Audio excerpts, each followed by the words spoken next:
আল্লাহর ভয়ে আমরা কাঁদব, তওবা করব। যদি কোনো ভুল হয়ে যায় সঙ্গে সঙ্গে মাফ চেয়ে নেব। একজন মহিলার কথা মনে হয়ে গেল, একজন মহিলা সাহাবী। আজকের মাহফিলে মা বোন কেমন আসছেন জানি না, একটু মনোযোগ দিয়ে কথাগুলো শুনবেন। আমার মায়েরা, আমার নবীজির একজন সাহাবী ছিলেন। সেই মহিলা সাহাবী কি পরিমাণ তওবা করেছিলেন। তার জীবনে একটা ভুল হয়েছিল, সেটা হলো বিবাহিত অবস্থায় তিনি জিনার কাজে লিপ্ত হয়েছিলেন। নবীর কাছে এসে বললেন, ইয়া রাসূলুল্লাহ, আমি তো জিনা করে ফেলেছি, আমি বড় অপরাধ করে ফেলেছি, আপনি আমার উপর আইনটা কার্যকর করে দেন। রাসূল বললেন, মহিলা তুমি জিনা করো নাই? না আমি জিনা করেছি। না তুমি করো নাই? না আমি করেছি। তিনটি বার মানা করলেন, কিন্তু তিনি তিনটি বার বললেন, কারণ তিনি বলছেন দুনিয়াতে বাঁচতে পারলেও আমি আখিরাতটাকে ক্লিয়ার করতে চাই, আপনি আমার উপর আইনটা কার্যকর করে দেন, আমি নিজে এটা সাক্ষী। আমি জিনার শাস্তি দুনিয়ায় পেতে চাই, আদালতে আখিরাতে আমি আল্লাহর সামনে গুনাহ মুক্ত হয়ে যেতে চাই, আপনি আমার উপর আইনটা কার্যকর করে দেন। আমার রাসূল বললেন, মহিলা তোমার পেটে যে সন্তানটা আসছে, এই সন্তানটা ডেলিভারি না হওয়া পর্যন্ত তোমার উপরে কোনো আইন কার্যকর করা যাবে না, তুমি চলে যাও বাড়িতে। ওই মহিলা বলছে, হুজুর বাঁচবো তার গ্যারান্টি কি? আমার রাসূল বলছেন, আমি তোমার জন্য দোয়া করে দিচ্ছি, যাও, আল্লাহ তোমার প্রতি রহমত নাজিল করুন। মহিলা চলে গেলেন। সন্তান ডেলিভারি হওয়ার জন্য তিনি 9টা মাস দেরি করলেন। প্রত্যেক রাতে সেজদার মধ্যে কাঁদতে কাঁদতে বেকারার হয়ে যান, তওবা করতে থাকেন, মাফ চাইতে থাকেন। যায় নামাজ ভিজে যায় আর বলে, আল্লাহ ভুল হয়েছে, আমারে মাফ করে দাও। সন্তানটা ডেলিভারি হলো। ব্যাখ্যায় আসছি, সন্তান ডেলিভারি হওয়ার 3 দিন 4 দিন, 2 দিন পরে নয়, মাত্র একটা দিন পরে নবীর কাছে গিয়ে মহিলা গিয়ে বলছে, ইয়া রাসূলুল্লাহ, সন্তান ডেলিভারি হয়ে গেছে, আপনি আমার উপর আইনটা কার্যকর করে দেন, আর দেরি করবেন না। রাসূল বলছেন, মহিলা সন্তান তো ডেলিভারি হয়েছে, সন্তানটা জীবিত না মৃত? হুজুর সন্তান তো আমি জীবিত রেখে আসছি। রাসূল বললেন, সন্তান যদি জীবিত রেখে আসো, কোনো কথা নাই, হাউলাইনি কামিলাইন, 2টা বছর দুধ তোমাকে খাওয়াতে হবে, এটা তোমার সন্তানের হক তোমার উপরে। ওই মহিলা বলছেন, ইয়া রাসূলুল্লাহ, বাঁচবো তার গ্যারান্টি কি? রাসূল তার জন্য দোয়া করে দিলেন। আমার বন্ধুগণ, একটা বিষয়, আসামি ধরার জন্য পুলিশ লাগলো না, আসামি ধরার জন্য জেলখানাও লাগলো না, আসামি ধরার জন্য কোনো গোয়েন্দা সংস্থার কোনো ব্যক্তিও লাগলো না, আসামি নিজে বিচারপতির সামনে হাজির হয়ে গেছে। কার ভয়ে? কার ভয়ে? আল্লাহ। সম্মানিত ভাইরা, আমার নবীজি বলে দিলেন, যাও। ওই মহিলা করলেন কি? সন্তানটা ডেলিভারি হওয়ার 6 মাসের মাথায় টোটালি খাবার বন্ধ করে দিলেন। প্র্যাকটিস করলেন খাবারের পাশাপাশি, দুধের পাশাপাশি অন্য খাবার তাকে সুন্দর করে শেখায়া দিলেন। দুধ ছাড়াও সন্তান অন্য খাবার খাওয়া শিখে নিয়েছে। এই অভ্যাস গড়ে তোলে সন্তানটাকে কোলের মধ্যে করে নিয়া তৃতীয়বারের মতো নবীর কাছে এসে হাজির হলেন। বলছেন, ইয়া রাসূলুল্লাহ, সন্তানটা এই জামার কোলে দেখতে পাচ্ছেন, আমি আর ফেরত যেতে চাই না, আজকে 3বারের মতো আপনার কাছে আসলাম বিচার চাইতে। এই যে সন্তান আপনি আমার দেখতে পাচ্ছেন, এই সন্তানটা আমার বুকের দুধ ছাড়াও বাঁচতে পারবে, কারণ আমি তাকে অন্য খাবারের অভ্যাস গড়ে তুলেছি। আপনি আমার উপর আইনটা কার্যকর করে দেন, আমি আর দুনিয়ায় থাকতে চাই না, আমি দুনিয়া থেকে বিদায় নিতে চাই। আমার রাসূল হাতটা বাড়ায়া দিলেন, সন্তানটা কোলের মধ্যে উঠায় নিলেন। সাহাবায়ে কেরামকে বলেন, সাহাবীরা এই মহিলাকে নিয়ে যাও। নিয়ে যাওয়া হলো।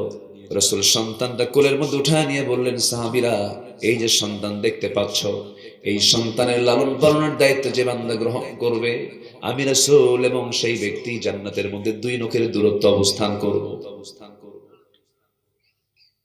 কয়েকজন সাহাবী দৌড় মেরে চলে আসলো। আমার নবীজি একজনের হাতে সন্তানটা কোলে উঠায় দিলেন। নবীজির চোখে পানি, নবীজি কাঁদতেছেন। মহিলার জীবন চলে যাবে, আইন কার্যকর হয়ে যাবে। জিনার শাস্তি আল্লাহ তাআলা দিয়েছেন মৃত্যুদণ্ড, তার বাঁচার কোনো অধিকার নাই। খুনের শাস্তি মৃত্যুদণ্ড, মুরতাদের শাস্তি মৃত্যুদণ্ড, তিনটা অপরাধ যেটা আল্লাহ ক্ষমা করেন না, এই তিনটা অপরাধের একটা অপরাধ হচ্ছে জিনার অপরাধ। মহিলাকে নিয়ে যাওয়া হলো, আমার নবীজি অর্ডার দিয়ে দিলেন, উন্মুক্ত মরু প্রান্তরে বুক পর্যন্ত পুঁতে রেখে পাথর মেরে যখন তাকে শেষ করে দেওয়া হচ্ছিল, সাইয়েদনা আলী সেই সময় ছিলেন। তিনি যখন পাথর মারতেছিলেন, ব্যাখ্যা এসেছে ওই মহিলার শরীর থেকে ফিঙ্কি দিয়ে কিছু রক্ত এসে আলীর গায়ে লাগলো। সাইয়েদনা আলী নাসিকা কুঞ্চিত করলেন, ভর্ৎসনা করলেন, নাপাক রক্ত বলে সম্বোধন করলেন। নবীর কাছে এসে একই কথাটা যখন পুনরাবৃত্তি করলেন, রাসূল বলছেন, আলী রে, তুমি কোন মহিলার রক্তকে নাপাক রক্ত বলো, তুমি কি জানো? ওই মহিলার রক্ত জমিনে স্পর্শ করার পূর্বে আল্লাহ তাআলা তাকে জান্নাতের মেহমান বানায় নিয়েছেন। তাওবা। কি বলেন, কি বলেন, বলেন কি? তাওবা। তাওবার দরজা খোলা আছে। তাওবা আমরা দিনের ভিতরে রাসূল শতবারেরও বেশিবার তওবা করেছেন। তুবু ইলাল্লাহ তাওবাতান নাসুহা ফাইন্নী আতুবু ফিল ইয়াউমি 100 মাররা। রাসূল বলেছেন, আমি সারা দিন 100 বারেরও বেশিবার তওবা করি। আমরা তওবা করব কার কাছে? আল্লাহর কাছে। রাসূল বলছেন, আলী যা বলেছো বলেছো, ওই মহিলাকে আর গালমন্দ করো না। ওই মহিলার জানাজার দায়িত্ব আমি কাউকে দেব না, আমি রাসূল নিজে তার জানাজা পড়ায় দেব। জোরে কান সুবহানাল্লাহ। আমার নবী জানাজায় হাজির হয়ে গেলেন, জানাজা পড়ায়া দিলেন, জানাজা শুরু হয়ে গেল। জানাজা সম্পূর্ণ হয়ে যাওয়ার পর নবীর চোখে পানি। রাসূল কেঁদে কেঁদে বলছেন, সাহাবীরা, আমার এই স্বামী যদি অপরাধ করে দুনিয়া থেকে বিদায় নিয়েছে, কিন্তু যে পরিমাণ তওবা করেছে, এই তওবা যদি এই মদিনার 70 জন গুনাহগারদের মাঝে যদি বন্টন করে দেওয়া হতো, আল্লাহ রাব্বুল আলামিন প্রত্যেকের গুনাহ মাফ করে প্রত্যেকের জন্য আল্লাহ রাব্বুল আলামিন জান্নাত বরাদ্দ করতেন। জোরে বলি সুবহানাল্লাহ। এই জন্য তওবার দরজা আছে না নাই? আসতে বলবেন না, আছে না নাই? সবাই নামাজ পড়বো কয় ওয়াক্ত? আসতে বলবেন না, কয় ওয়াক্ত নামাজ? 5 ওয়াক্ত নামাজ আমরা পড়বো। আল্লাহ রাব্বুল আলামিন এই জন্য বান্দাকে বলছেন, বান্দা তওবা কর, আমি তোমাকে সব গুনাহ মাফ করে দেব। নাম্বার 3, 5 জনকে আল্লাহ রাব্বুল আলামিন মাফ করবেন। এই কথাগুলো বলে আমি শেষের দিকে আস্তে আস্তে চলে যাব। নাম্বার 3 হলো নেককার ইমানদার গুণের জন্য মহানবীর পক্ষ থেকে ক্ষমা করার ওয়াদা এসেছে। যারা নেককার ইমানদার বান্দা, ইমানহীন আমলও গ্রহণ হবে না, আবার আমলহীন ইমানও গ্রহণ হবে না। আমার দেশে বহু ইমানদার আছে, নামাজই পড়ে না। আছে কিনা? আমার দেশে বহু মুসলমান আছে, তারা রমজান মাসে রোজাই রাখে না। আছে কিনা বলেন? নাম হলো রমজান আলী, রমজান মাসে দুপুরবেলা ভাত খায়। আছে কিনা? নাম হলো আতর আলী, পকেটে গাজার গন্ধ। আছে কিনা? নাম হলো ফজর আলী, ঘুম থেকে 10টায় ওঠে। আছে কিনা? নাম হলো বাদশা মিয়া, ভিক্ষা করে। নাম কি? বাদশা মিয়া ভিক্ষা করে। নাম হলো খোকা মিয়া, বয়স 80 বছর। নাম দিয়ে করবেন কি? আল্লাহ রাব্বুল আলামিন বলছেন, নাম দিয়ে বংশ দিয়ে কোনো লাভ হবে না।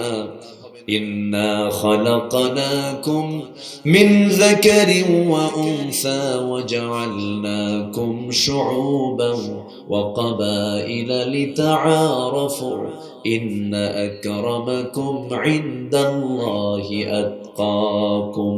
জোরে বলুন আল্লাহু আকবার।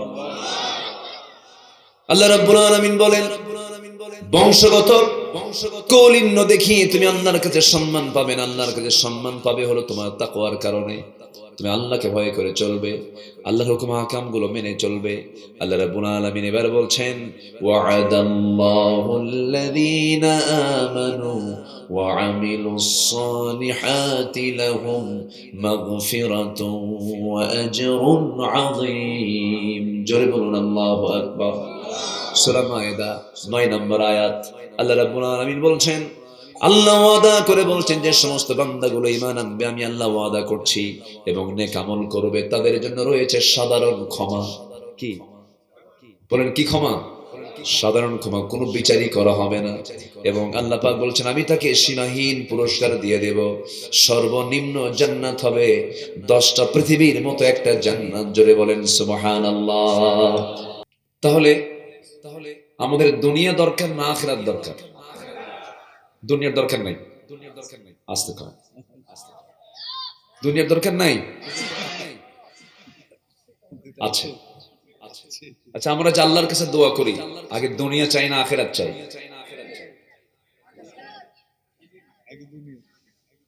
আমরা যখন আল্লাহর কাছে বলি, সেই সময় দোয়া করি, ইয়া রাব্বানা আতিনা ফিদ দুনিয়া হাসানাহ ওয়া ফিল আখিরাতি হাসানাতান ওয়া কিনা আযাবান নার ওয়াজআলনাল জান্নাতা মা'আল আবরার। জোরে বলুন আল্লাহু আকবার। আল্লাহ দুনিয়ার হাসানা দাও, আখিরাতের হাসানা দিয়ে দাও। দুনিয়া যার সুন্দর হবে, আখিরাত তার সুন্দর হবে। দুনিয়াতে সুন্দর করে সাজায় নিতে হবে আমলগুলো। আমরা আমলগুলো নেব বাম হাতে না ডান হাতে? বাম হাতে না ডান হাতে? সুদ খাওয়া বাম হাতের আমল না ডান হাতের আমল? সুদ বুঝি চাপায় নবাবগঞ্জে নাই? আছে? কি করবো? কেউ আজকে এগুলো করবো না? একটু পাল্টায় দিই না? আপনি বললেও তো শুনবো না, এমনি বললাম। আমাকে বলতে হবে তো। তাহলে সুদ এটা কি ডান হাতের আমল নামা? বাম হাতে। আমার বন্ধুগণ, এই দুনিয়াতে সমস্ত হারাম গুলোকে নিজের জীবন থেকে মাইনাস করাটাই হলো নেক আমল। কোন হারাম কাজের দিকে যাওয়া যাবে না, মদের বোতল ধরা যাবে না, জেনার কারবার করা যাবে না, সুদের কারবার করা যাবে না, বান্দার হক নষ্ট করা যাবে না, বাপ মার হক নষ্ট করা যাবে না। যদি কোনো বান্দা এই সমস্ত হারাম গুলোকে বর্জন করে যদি চলতে পারে, দুনিয়ার হাসানাও হলো, আখিরাতের হাসানাও হলো, সেই বান্দার জন্য জান্নাত। জোরে বলি সুবহানাল্লাহ। তাহলে এই দুনিয়ার জীবনে আমরা বাঁচবো কয়দিন? ফেরাউনটা বহুদিন ছিল। ফেরাউন দুষ্ট কম না, ওর হায়াতও কম ছিল না। ফেরাউন ছিল হলো 1600 বছর। কম সম কথা? কত বছর বলেন তো? 1600 বছর। আর ইতিপূর্বে 5 অগাস্টের আগ পর্যন্ত এরা ছিল 16 বছর। সংখ্যা যে কেমনে মিলল বুঝলাম না। মিলছে না? সংখ্যা মিলছে না? ওরা ছিল, ফেরাউন ছিল বিগ ফেরাউন, এটা হলো মিনি ফেরাউন। কোন অংশ কম না। আয়না ঘর বানায়, বোঝেন না? আয়না ঘর বানিয়েছিল। আয়না ঘরের অবস্থানরত দুজন ব্যক্তির সাথে আমি কথা বলেছি। ব্যারিস্টার আরমান এবং ব্রিগেডিয়ার জেনারেল আব্দুল্লাহিল আমান আজমি। আমি দুজনের সঙ্গে দেখা করেছি, কথা বলেছি, আয়না ঘরও দেখে এসেছি। মানুষ ক্ষমতাকে কুক্ষিগত করার জন্য, ক্ষমতাকে পাকাপোক্ত করার জন্য এত নিচে নামতে পারে। শুধু ওই দুইজন আমাকে বললেন, হুজুর ভাইজান 8টা বছর এই আয়না ঘরে ছিলাম, আল্লাহর দেওয়া নিয়ামত এই সূর্যের চেহারা আমি দেখতে পাই। প্রতিটি সন্ধ্যা কাটতো, প্রতিটি সন্ধ্যা আসলেই মনে হতো এটা আমার জীবনের শেষ সন্ধ্যা, না জানি কখন আমাকে মেরে ফেলা হয়। খাবারগুলো, পচা খাবারগুলো সরবরাহ করা হতো। এই যে জুলুম, নির্যাতন, নিপীড়ন, হত্যা, খুন, গুম, শুধুমাত্র সংক্ষিপ্ত জীবনের এই 60-70 বছরের কায়েমি স্বার্থের জন্য, এগুলো কি আসলে আমাদের জন্য কল্যাণ না অকল্যাণ? কল্যাণ না অকল্যাণ? ক্ষণিক জীবন এই হিংসা করে ক্ষমতার দাপট দেখায় লাভটা কি? কি লাভ? শুধুমাত্র চোখটা বন্ধ করলেই তো অনেকটা ক্লিয়ার হয়ে যায়। আমার আগে কে যেন একটা গজল গাইছে, কই খুব সুন্দর জীবনধর্মী গান, জীবনধর্মী গজল। মরে যাবো তো, যে কোনো সময় মরে যাবো। আমার গতকাল থেকে এমন জ্বর, প্রচন্ড জ্বর, মনে হয় মরে যাচ্ছি। প্রচন্ড অসুস্থ ফিল হচ্ছিল। আসলে অসুস্থ হলে মুখে আল্লাহর নাম কম আসে না বেশি আসে? আসতে বলে কম আসে না বেশি আসে? অসুস্থতা নিয়ামত। অসুস্থতা কি? নিয়ামত। সুস্থতাও নিয়ামত। ফেরাউনের আবার কোনোদিন অসুখ হয় নাই। 1600 বছরে ফেরাউনের কোনোদিন জ্বর কাকে বলে তাও টের পায় নাই। কিন্তু আল্লাহ তাআলা এই ফেরাউনকে ধরেছেন দুদিন না একদিন। আসতে বলেন দুদিন না একদিন। খুব লাফালাফি করেছিল। আল্লাহর নবীর বিরুদ্ধে অবস্থান নেওয়া মানে কি? বলা হলো তোকে মুসা তোমার এবং তোমার সদল বলে সবাইকে পানিতে চুবায়া মারবে। সেনাবাহিনী সব প্রস্তুত। কিন্তু আল্লাহ তাআলা বললেন ফেরাউন তুই আমার মুসাকে মারতে পারবি না, আমার মুসাকে তুই চুবাবি না, আজকে তোকে এই দরিয়ায় চুবাবো। জোরে বলি আল্লাহু আকবার। আরো জোরে আল্লাহু আকবার। 5 আগস্টের পর থেকে নিয়ে আজ পর্যন্ত দেশের প্রেক্ষাপটই চেঞ্জ হয়ে গেছে। আগে মাহফিল কমিটি ছিল হলো থানার কাছে দাগি আসামি। মাহফিল করতে গেলেই আগে কমিটির যেতে হতো কোথায়? থানা। কেন? কোন যেন অপরাধ করছে আমরা, মাহফিল করতে হবে। থানার দায়িত্বরত কর্মকর্তারা বলতো না মাহফিল হবে না, নাশকতা, মৌলবাদীর উত্থান, উস্কানিদাতা কে, ঠিক কিনা? এই সমস্ত নাটক তৈরি করে দীর্ঘ 16 বছর তারা এই কাজগুলো চালিয়ে গেছে। বলেন তো এই যে মাহফিল গুলো হয় কিছু কি কল্যাণ হয় না? আসতে বলে হয় কিনা বলেন, হয় কিনা বলেন? বেনামাজি নামাজি হয়, চরিত্রহীন চরিত্রবান হয়, বাপ মার অবাধ্য সন্তান অনুগত হয়। এখানে যতক্ষণ বসে থাকে ততক্ষণ আল্লাহর জিকিরে ব্যস্ত থাকে, এটা ইবাদতে থাকে। তো যারা তাফসীর মাহফিলে 144 জারি করে, যারা মাহফিল বন্ধ করে দেয়, তারা হচ্ছে এই জামানার ফেরাউন। আল্লাহ একটা পথ চেঞ্জ করে দিয়েছে। আলহামদুলিল্লাহ বলবেন না? আমাদেরকে 16 বছর কত গালি যে দিয়েছে, যেখানে যেতাম সেখানে চেক, দাড়ি টুপি চেক, কোথাও কোনো আরাম পেতাম না, শান্তি পেতাম না, স্বস্তি পেতাম না। প্রত্যেকটি জায়গায় নজরদারি করত। সম্মানিত ভাইয়েরা, সম্মানিত বন্ধুগণ, কেন? কি জন্য? আমাদের অপরাধ হলো আমাদের মুখ থেকে একটা কথাই বের হয়েছে, বের হবেও, সেটা হলো আমরা এই জমিনে কারো দিন চাই না, কারো বাবার দিন চাই না, কারো স্বামীর দিন চাই না। আমরা চাই কার দিন?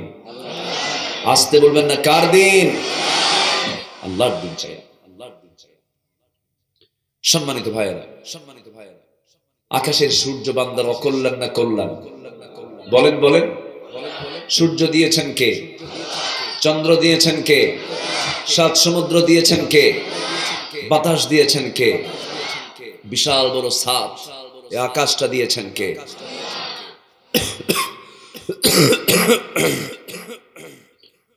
এই বিশাল নিয়ামত আল্লাহ তাআলা আমাকে দান করেছেন।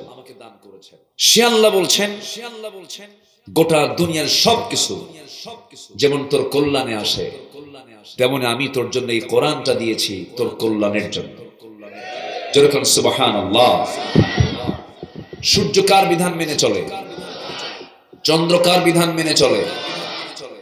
আমার জমিন, আমার দেশে আমরা কার বিধান মেনে চলি? আল্লাহ। কই? আমাদের এই দেশে আমরা কার বিধান মেনে চলি? আল্লাহর না বান্দার? আল্লাহর না মানুষের? মানুষের। কিন্তু আমাদের মেনে চলা দরকার ছিল কার? আল্লাহ। এখানেই আমাদের কথা, এখানেই আমাদের কথা। যখন আমরা বলতে গিয়েছি জমিন যার আইন চলবে তার, তাদের দুর্গাঘাত এনেছে, তাদের নেতৃত্ব চলে যাবে, তাদের কর্তৃত্ব চলে যাবে, তাদের ক্ষমতা চলে যাবে, চেয়ার থাকবে না, গদি থাকবে না। কত আমাদের বিরুদ্ধে কত কি বলেছে, ধর্মের নামে রাজনীতি, এরপরে রাজাকার ট্যাগ লাগায় দিছে। আমার জন্ম যুদ্ধের কত পরে আমার মায়ের বিয়ে হয়নি 1971 সালে, আমারে বললো রাজাকার। কথা বোঝেন? আমার বন্ধুগণ, অথচ যাদেরকে রাজাকার বলে গালি দেওয়া হয়েছে 16 বছর, এই 16 বছরে কোন যাদেরকে গালি দেওয়া হয়েছে কেউ কিন্তু পাকিস্তান যায় নাই। কিন্তু যারা 16 বছর ধরে গালি দিয়েছে আমাদেরকে রাজাকার বলে, তারা সবগুলো ভারতীয় রাজাকার হয়ে ভারতে পালায়ে গেছে। কি ঠিক আছে না? গাছের গোড়ায় নাড়া দেওয়া হবে, মামা বাড়ি দিল্লি গিয়ে পড়বা। কত আগের কথা। আল্লাহওয়ালা মানুষ তো, আল্লাহওয়ালা মানুষ না। তিনি বলেছেন বাংলাদেশে এমন একটি সময় আসবে যে সময়টিতে পালানোর জন্য কোন নাস্তিকরা একটা ইঁদুরের গর্ত খুঁজে পাবে না। পাইছে? কলার পাতা। কি পাইছে জানেন না আপনারা? কলার পাতা। কালামানিক বাঁচার জন্য সিলেট দিয়া ইন্ডিয়া ঢুকবে। সে দম্ভ ভরে বলেছিল আমি সাইদির ফাঁসির রায় দিয়েছি। এই বদমাইশ এত বেয়াদব, সে বাঁচার জন্য চেষ্টা করলো কিন্তু পারলো না। কাটা দাড়ি রাখলো, ও দাড়ি ছিল না মুখে, রাখলো, অভিনয় করলো। সিলেটবাসীকে ধন্যবাদ, তারা মোটামুটি তারা বিসি শুদ্ধ আউট করে দিচ্ছে। জানেন আপনারা? জানেন না? আরেকজন বাঁচার জন্য হাজার হাজার কোটি টাকার মালিক,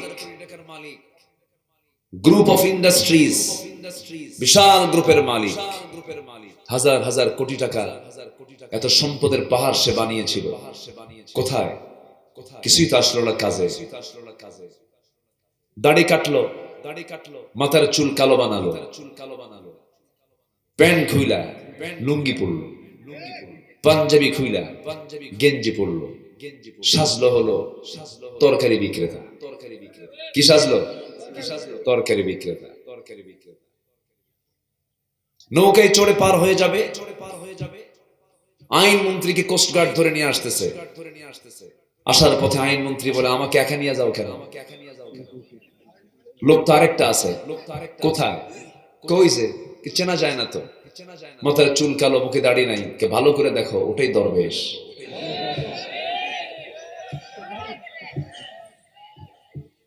বেইজ্জত করেন কে? আসতে বলবেন না, বেইজ্জত করেন কে? তোমরা চেষ্টা করেছো অনেক কিছু, আল্লাহর ফয়সালা সবচেয়ে বড় ফয়সালা। আল্লাহু আকবার বলো, জোরে বলি আল্লাহু আকবার। সম্মান চাবো আমরা কার কাছে? আল্লাহর কাছে। এই জমিনে চলতে গিয়ে কিছু ভুল হবে, কিছু গুনাহ হবে, তো সেই গুনাহগুলো যদি আমরা মাফ চাই, মাফ করে দিবেন তিনি আমার কে? আল্লাহ তাআলা। আজকে আমার সাবজেক্ট হচ্ছে গুনাহ করবে বান্দা, আল্লাহ তাআলা মাফ করে দিবেন। কিন্তু কিছু গুনাহ মাফ হবেই না।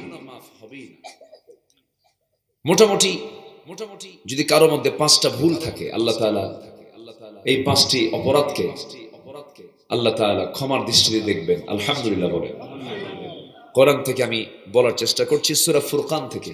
সূরা ফুরকান থেকে। ফুরকান হচ্ছে সেই কিতাবের নাম যে কিতাব নিয়ে আমরা বসে আছি। কোরআনের অনেকগুলো নাম আছে, আল হুদা, আল যিকির, আল কোরআন, আবার এটা আল ফুরকান। এই সূরাটার নামকরণ হয়েছে প্রথম আয়াত থেকে, তাবারাকাল্লাযী জাআলা ফিস তাবারাকাল্লাযী নাযালাল ফুরকানা আলা আবদিহি লিয়াকুনা লিল আলামিনা নাযীরা। জোরে বলুন আল্লাহু আকবার। অতিবমান কতময় সেই মহান প্রভু যিনি তার বান্দার উপরে ফুরকান নামক কিতাব নাজিল করেছেন, যেন তিনি এই ফুরকান কিতাব দিয়া মানুষকে যেন ভয় দেখাতে পারেন, সতর্ক করতে পারেন, আখিরাতে আমার আপনার জন্য দুটো জায়গা আছে, একটা হলো জাহান্নাম, আরেকটা কি বলেন? জান্নাত। জাহান্নামের নাম শুনলে পরে ইমানদাররা কাঁদবে, ইমানদাররা কাঁদবে। জাহান্নামে তো ভয়ঙ্কর, জাহান্নামের কিছু গর্ত আছে, ওই গর্তগুলো এত ভয়ঙ্কর, যেরকম খাই নামক গর্ত আছে, সেই খাই নামক গর্তটা এত ভয়ঙ্কর। তাফসীরে এসেছে জাহান্নাম পর্যন্ত সেই গাই গর্তকে ভয় করে। فخلف من بعدهم خلف أضاعوا الصلاة واتبعوا الشهوات فسوف يلقون غيا জোরে বলুন আল্লাহু আকবার।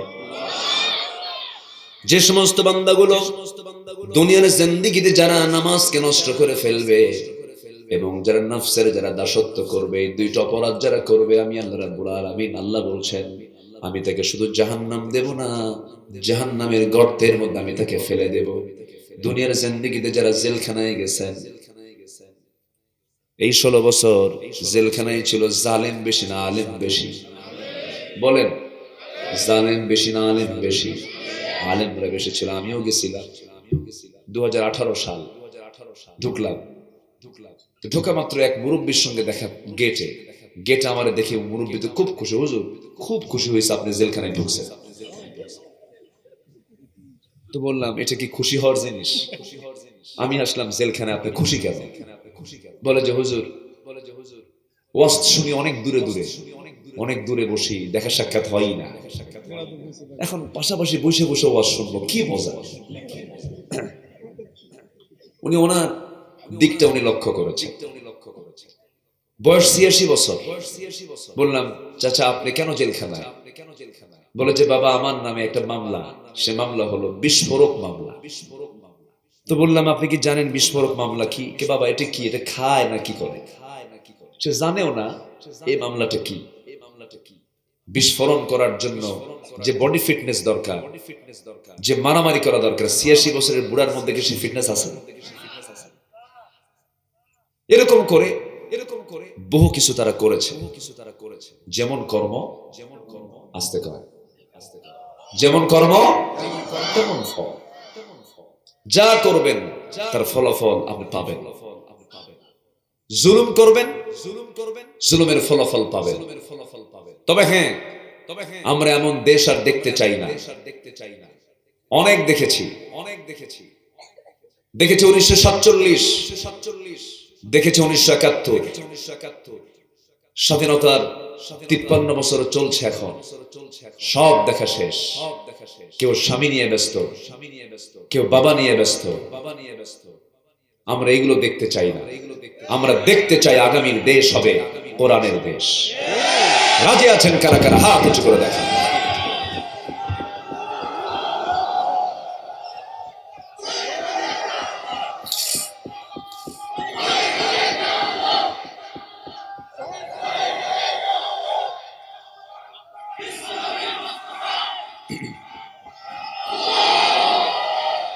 আল্লাহ কবুল করুন, জোরে বলে আমিন। সম্মানিত ভাইরা, তাহলে দেখেছে অনেক কিছু। ওই নেতার মুখে আমরা থুতু মারি যে নেতা নামাজের কথা বলে না। ওই নেতৃত্বের মুখে আমরা জুতা মারি যারা জমিন আল্লাহর দ্বীন কায়েম করার সংগ্রাম করে না। তাদের সাথে আমাদের কোনো সম্পর্ক। তুমি মুসলমান হতে চাও, আল্লাহর দ্বীন চাও না, এটা কেমন কথা? আমার দেশের সংবিধানে এখনো বেশ্যাবৃত্তির লাইসেন্স আছে। এটা লজ্জার কথা না? বলেন তো। সুদ রাষ্ট্রীয় স্বীকৃত একটা কাজ, জেনা রাষ্ট্রীয় স্বীকৃত একটা কাজ। তারপর মদের দোকানও আছে, মদের বোতলও আছে, মদের লাইসেন্স আছে। আপনি গিয়ে যে কিছু বলবেন তাও পারবেন না, লাইসেন্স নিয়ে বসে আছে। তাহলে এগুলো কি দোয়া করে উঠবে? দোয়া করে বন্ধ হবে না? আইনের দরকার। কার আইনের দরকার? আসতে বলবেন না, কার আইনের দরকার? আল্লাহর আইনের দরকার। একটু কান লাগান। আমাকে সময় দিচ্ছেন তো নাকি? একটু ভাঙ্গাচোরা করে কথা বলছি, একটু কষ্ট হচ্ছে, এরপরও আমি চাচ্ছি যে আপনাকে নিয়ে আরো কিছুক্ষণ কথা বলি, কিন্তু আমার মেশিনটা আজকে খুব দুর্বল, টের পাচ্ছেন মনে হয় আপনারা, একটানা টান দিতে পারছি না। সমস্যা নাই, আল্লাহ যা বলাবেন তাই তো বলবো আমি। আল্লাহ কি না পারেন? আল্লাহ যে যেটা পারে না সেটাই কে পারেন? আল্লাহ পারেন। সম্মানিত ভাইয়েরা, আমাদের সবচেয়ে বড় চ্যালেঞ্জ হলো আমাদের জীবনে যেন গুনাহ কম হয়। গুনাহ কি হয়? কম হয়। গুনাহ হবে, এখানে গুনাহ নাই কার? হাত তোলেন তো। দুইজন তুলছেন নাকি? না। এখানে কারো গুনাহ আছে কি? একজন তুলছে হাত। ও আচ্ছা। গুনাহ ছাড়া মানুষ নাই, গুনাহ ছাড়া মানুষ নাই। গুনাহ আছে, গুনাহ থাকবে, কিন্তু সেই গুনাহ থাকা যাবে না যে গুনাহটা মারাত্মক ভয়ঙ্কর, যে গুনাহ আল্লাহ তাআলা কখনো মাফ করবেন না। এমন জাতীয় গুনাহ কিছু আছে না নেই বলেন তো? আছে। কিছু কিছু ভুল আছে যে ভুলগুলো আল্লাহ রাব্বুল আলামিন মাফ করে দিবেন। 5টা ভুল যদি কারো মধ্যে থাকে, সে যদি চেঞ্জ হয়, আল্লাহ পাক তাকে মাফ করে দেন। নাম্বার 1, ভুল করে কোনো কাজ যদি কেউ করে ফেলে, এরপরে সে যদি সংশোধন করে, আল্লাহ তাকে মাফ করে দেন। সুবহানাল্লাহ বলবেন না? এটা আমি আব্দুল্লাহ আমার কথা না আল্লাহর কথা? আল্লাহর কথা। আসুন আল্লাহ কি বলছেন। আল্লাহ রাব্বুল আলামিন বলেন, ثم إن ربك للذين عملوا السوء بجهالة ثم تابوا من بعد ذلك وأصلحوا إن ربك من بعدها لغفور رحيم. جنب الله أكبر. সূরাতুন নাহল 119 নম্বর আয়াত। আল্লাহ রাব্বুল আলামিন বলছেন, যদি কোনো বান্দা কোনো কাজ যদি জাহালাতের কারণে যদি কোনো ভুল করে ফেলে, আল্লাহর কাছে সে যদি মাফ চেয়ে নেয়, আল্লাহ রাব্বুল আলামিন তাকে মাফ করে দেন। আমাদের দয়া মায়া বেশি আল্লাহর উপর, আল্লাহর দয়া মায়া বেশি আমার উপরে। আমি আল্লাহকে বেশি ভালোবাসি না আল্লাহ আমাকে বেশি ভালোবাসেন? আমি কি শেষ করে দেব? ওই যে দুই একজন করে ওঠে, বসেন একটু বসেন, কেউ উঠবেন না। আপনি কি জানেন এই জায়গার বরকতটা কত? এই মুহূর্তে এই এলাকার শ্রেষ্ঠ জমিন হচ্ছে এই জমিন। এই জায়গার বরকত হলো যতক্ষণ থাকবেন গুনাহ মাফ হবে, যতক্ষণ থাকবেন ফেরেশতারা দোয়া করবে, যতক্ষণ থাকবেন রহমতের ফেরেশতারা আপনার জন্য আল্লাহর কাছে প্রার্থনা করতে থাকবে। শুধুমাত্র কারণ হলো কিসের কারণ? কোরআনের কারণ। বসে কত সময় এদিক সেদিক চলে যায়, কত সময় নষ্ট করে ফেলি আমরা। একটু কান লাগা। তাহলে হঠাৎ করে যদি কোনো ভুল হয়ে যায়, সেই ভুল করার পরে যদি সংশোধন হয়ে আল্লাহকে বলে, আল্লাহ ভুলটা হয়ে গেছে, জাহালাতের কারণে মাফ করে দাও। আমার আল্লাহ কি কঠিন? আস্তে কয় আমি আপনি বলেন আমরাই কঠিন। নিজের মায়ের পেটের ভাই বোন, নিজের মায়ের পেট থেকে যে বোনটা আসছে, সেই বোনকে সম্পত্তি বুঝায় দেয় না। এমন ভাই মনে হয় নবাবগঞ্জ জেলায় নাই। আসতে বলবেন না, আছে না নাই? দেয় না। অথচ এটা হলো তিলকা হুদুদুল্লাহ, আল্লাহর সীমা। এটা মিরাস, সম্পত্তির অংশ বন্টন আল্লাহ যা দিয়ে করেছেন, এর উপরের কলম ঢুকানোর কোনো সুযোগ নাই। দিয়ে দিতে হবে। লিযযাকারি মিসলু হাযযিল উনসাইন। যখন কেউ মারা যাবে, কোন বাবা মারা গেছে, আগে আল্লাহ তাআলা মেয়েদের অংশ বের করে দিয়েছেন। কাদের অংশ বের করে দিয়েছেন? মেয়েদের অংশ বের করে দিয়েছেন। ছেলে যা পাবে মেয়ে তার কি অর্ধেক পাবে। কার বিধান এটা?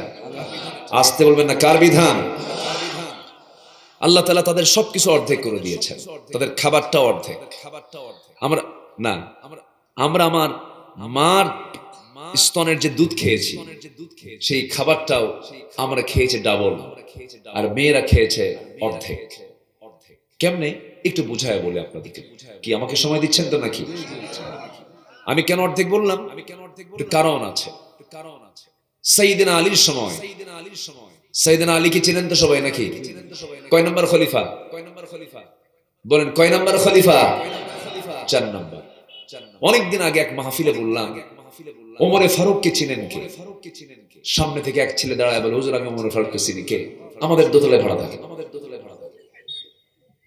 আমাদের বাড়ির দোতলায় ভাড়া থাকে। ও যা বুঝছে ও তাই উত্তর দিচ্ছে। আমি বললাম তুমি 100তে 100 পাইছো। আমার দেশে এমনও লোক আছে আলীকে চেনে না, ওমরকে চেনে না, কিন্তু ভারতের নায়েক নায়িকে চেনে। আছে না নাই? কালেমা পড়তে পারে না। বদনসিব এগুলো, বদনসিব। তো সাইয়েদনা আলীর সময়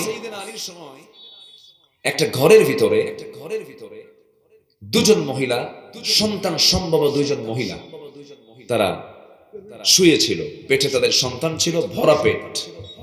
আল্লাহর কি ফয়সালা, ওই রাতের সন্তান ডেলিভারি হয়ে গেছে। অন্ধকার রাত, সন্তান ডেলিভারি হলো। একজনের ঔরস থেকে ছেলে, আরেকজনের ঔরস থেকে মেয়ে। সকালবেলা দুইজনই লাগছে হলো ছেলের সন্তানের মারামারি। বলে এটা আমার ছেলে, এটা আমার ছেলে। সেই সময় তো আর এই ডিএনএ টেস্ট এর যুগ ছিল না। এখন তো আর এটা বলে লাভ নাই, ডিএনএ চেক আপ করলেই সব বের হয়ে আসে। তো বললো এটা আমার ছেলে, এটা আমার ছেলে। চরম দ্বন্দ্ব, শেষ পর্যন্ত এটা চলে গেল আলীর দরবার পর্যন্ত। সাইয়েদনা আলী বললেন, কার ছেলে আর কার মেয়ে অবশ্যই দুজন মহিলা জানে, কিন্তু আমি যদি বিচার করতে বলি তাহলে এই দুই মহিলাকে একটা ঘরের মধ্যে উঠাও। ঘরের মধ্যে উঠানো হলো। ঘরের মধ্যে উঠায় নিয়া বলা হলো, কাচের গ্লাসের মধ্যে দুই মহিলার স্তন থেকে দুধ বের করো। যখন দুধ বের করা হলো, কাঁচ পাত্রে যখন দুইজন মহিলার যখন দুধটা রাখা হয়েছে, একজনের স্তন থেকে যে দুধ বের হয়েছে ঘন দুধ, আরেকজনের স্তন থেকে পাতলা দুধ বের হয়েছে। সাইয়েদনা আলী বললেন, যে স্তন থেকে ঘন দুধ বের হয়েছে আল্লাহ রাব্বুল আলামিন তাকে ছেলের সন্তানের মা বানায় দিয়েছেন। যে স্তনের দুধ পাতলা বের হয়েছে তাকে আল্লাহ রাব্বুল আলামিন মেয়ে সন্তানের মা বানিয়ে দিয়েছেন। কি সুন্দর ফয়সালা করলেন। যে সময় কোনো ডায়াগনস্টিক সেন্টার ছিল না, যে সময় কোনো ডিএনএ টেস্ট ছিল না, আলী কি ধরনের কি সুন্দর করে ফয়সালা করলেন। সন্তান দুইটা দুই মায়ের কোলে দেওয়া হলো। আমার ওয়াজও শেষ হয়ে গেল। এখন প্রশ্ন হলো, দুধ কেন ঘন হলো, দুধ কেন পাতলা হলো, ওয়াজ আবার শুরু হলো। ঠিক আছে না? কথা যেদিক নেবেন সেই দিকই তো যায়। একটু আমার দিকে তাকান। বোনকে সম্পত্তি বুঝায় দেয় না, বোনের সঙ্গে সম্পর্ক রাখে না। বাপ মারা গেছে, সম্পর্ক রাখতে গেলেই তো সম্পত্তি বুঝায় দিতে হবে, কথাও বলে না। আবার কিছু কিছু ভাই আছে খুব চালাক, বোনটাকে দাওয়াত দিয়া নাটোরের কাঁচা গোল্লা, বগুড়ার দই, চাঁপাইনবাবগঞ্জের আম, এরপরে হলো টাঙ্গাইলের সমসম, কুমিল্লা রসমালাই, যশোরের খই, সবগুলো এক জায়গায় করে বোনটাকে পাম্পট্টি দিয়া খাওয়ায় দিয়া পাশে বসায় বলে, বোন রে সম্পত্তি তুমি ঠিকই পাবে, তবে একটা কথা বলি, রাগ কইরো না, অংশ নিলেও কিন্তু ধ্বংস হয়। কি ওয়াজটা দিল দেখে। এটা কি কোরআন থেকে ওহী না শয়তান থেকে ওহী?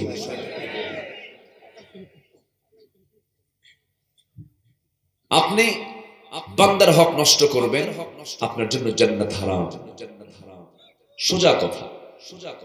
কোন হক নষ্ট করার অধিকার আমাদের কারো, আসতে আমাদের কারো। বাপ মাকে ভাত দেয় না এমন সন্তান তো নবাবগঞ্জ জেলায় নাই। আসতে বলবেন না, আছে না নাই? কোন সন্তান দেয় না? যে সন্তান অশিক্ষিত না শিক্ষিত? শিক্ষিত। অশিক্ষিতরা ঠিকই দেয়। আমার দাদা, আমার নানা, আমার মুরব্বীরা যারা ছিলেন, কোনোদিন আমরা শুনি নাই যে বাপ মাকে তারা দেখেন নাই। চাকরি ছেড়ে দিয়ে বাপ মার খেদমত করেছে। আর এখন যত বড় শিক্ষিত তত বড় বেয়াদব। আসতে কোন কেন?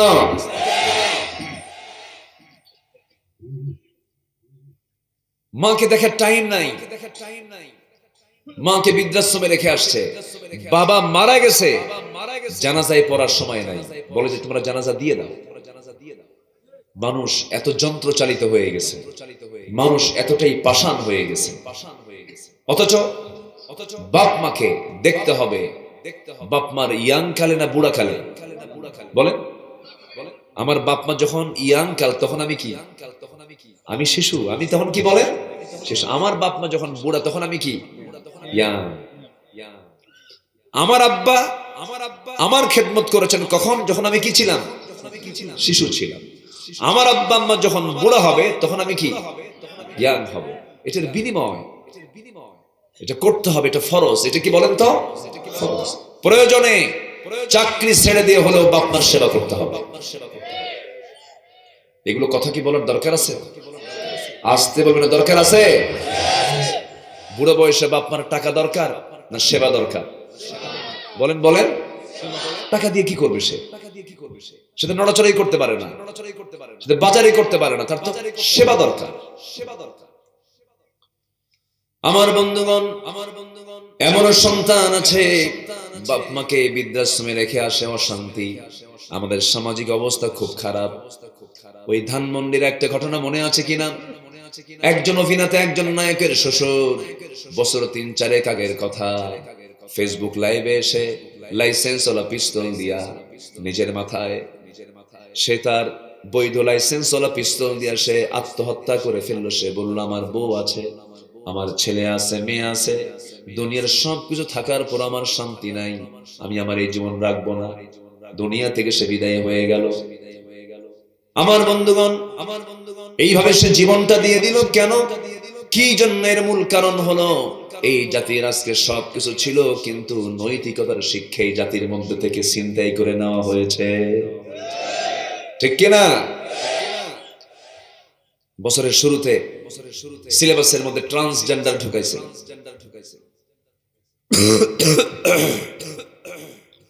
ট্রান্সজেন্ডার ঢুকাইছিল। এরপরে শিক্ষকদেরকে ট্রেনিং এর নামে হাঁসের ডাক, ব্যাঙের ডাক, প্যাক প্যাক, মনে আছে আপনাদের? মনে আছে? এগুলো শিখাইছে। সম্মানিত ভাইয়েরা, আমরা শিক্ষা ব্যবস্থাকে সুন্দর করে ঢেলে সাজাবো, জোরে বলি ইনশাআল্লাহ।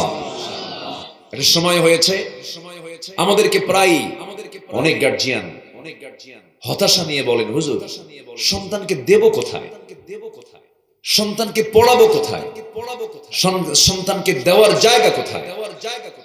স্কুলে পড়লে সে কোরআন বোঝে না, আবার মাদ্রাসায় পড়লে সে আবার জেনারেল সাবজেক্ট অনেকটাই বোঝে না, দুর্বল হয়ে যায়। তাহলে আমাদের শিক্ষা ব্যবস্থার মধ্যে একটা ত্রুটি আছে না নাই? আসতে বলবেন না, আছে না নাই? মেডিকেলের ডাক্তার, সমস্যা নেই, সে ডাক্তার হবে, কিন্তু সে যে ডাক্তার হবে একটু জিকির করি লা ইলাহা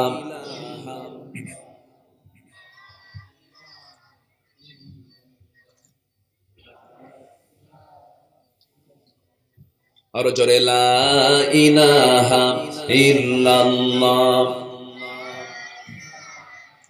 সুবহানাল্লাহ আলহামদুলিল্লাহ লা ইলাহা, আরো জোরে লা ইলাহা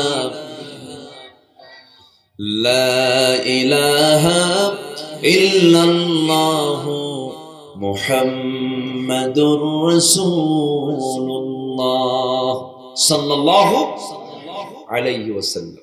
তাহলে সে ডাক্তার হচ্ছে, কিন্তু নৈতিকতার শিক্ষা সে পাচ্ছে না। সে ইঞ্জিনিয়ার হচ্ছে, সে নৈতিকভাবে সে পরাজিত, নৈতিকতার শিক্ষা সে পাচ্ছে না। তাহলে আমাদের টোটাল এডুকেশন সিস্টেমের মধ্যে, শিক্ষা ব্যবস্থার মধ্যে মহা ত্রুটি আছে না নাই? আসতে বলবেন না, আছে না নাই?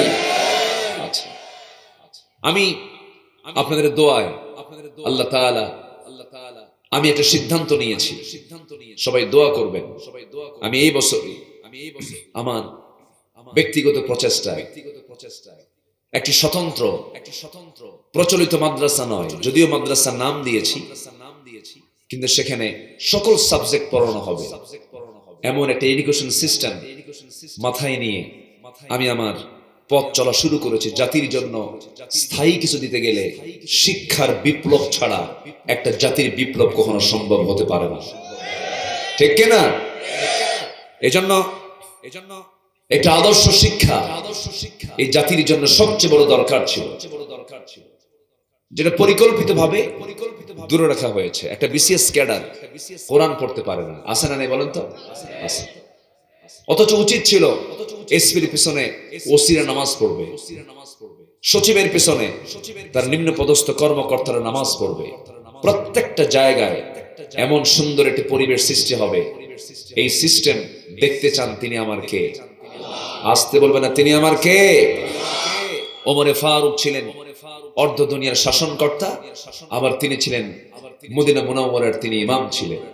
যিনি রাষ্ট্রপতি হবেন তার দুটো যোগ্যতা থাকতে হবে, একটা হলো মসজিদের নেতৃত্ব দিতে হবে, আর রাষ্ট্রের দায়িত্ব, রাষ্ট্রের নেতৃত্ব দিতে হবে। যতদিন পর্যন্ত আমার দেশের নেতৃত্বে যারা আসবেন, যতদিন পর্যন্ত নামাজের নেতৃত্ব এবং রাষ্ট্রের নেতৃত্বে এক ব্যক্তি দেবে না, ততদিন পর্যন্ত আমার দেশে আশানুরূপ কোনো কিছু আশা করা যায় না। আমরা কেমন রাষ্ট্রনায়ক দেখতে চাই? এমনকি রাষ্ট্রনায়ক দেখতে চাই, কিন্তু আমরা ইমাম পাইলাম কি? আমরা এমন এক ইমাম পাইছিলাম 5 আগস্টের পর বাইতুল মোকাররমের ইমাম সাহেব নিখোঁজ, জানেন না? বাইতুল মোকাররমের ইমাম কি হয়েছে? নিখোঁজ, নাই। কোথায় গেল? ইমামই নেই, ইমাম পালাইছে। 2 সপ্তাহ পর সাঙ্গ নিয়া ঢুকছে মসজিদে, নামাজ পড়াবে, মসজিদের মেম্বার দখল করবে, উঠতেই দেয় নাই। শেষ পর্যন্ত জুতা মারামারি। সেখান থেকে বের হয়ে এসে সাংবাদিকদের সঙ্গে ব্রিফিং করে বলতেছে, আমার কপালটা খুব ভালো, একটা জুতার বাড়িও আমার গায়ে লাগে না। সম্মানিত ভাইয়েরা, যারা এই যুগে যুগে তেলবাজি করেছে, ইতিহাসের রাস্তা করে নিক্ষিপ্ত হয়েছে।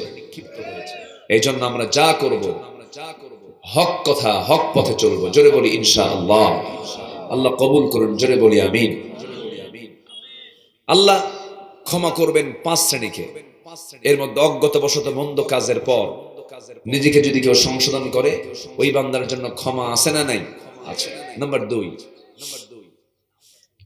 আল্লাহ রাব্বুল আলামিন বলেন, ওই সমস্ত বান্দাকে ক্ষমা করা হবে যে বান্দাগুলো তওবার পরে ঈমান আনবে, সৎকর্মের মাধ্যমে পাপগুলো পুণ্য দ্বারা পরিবর্তন হয়ে যাবে।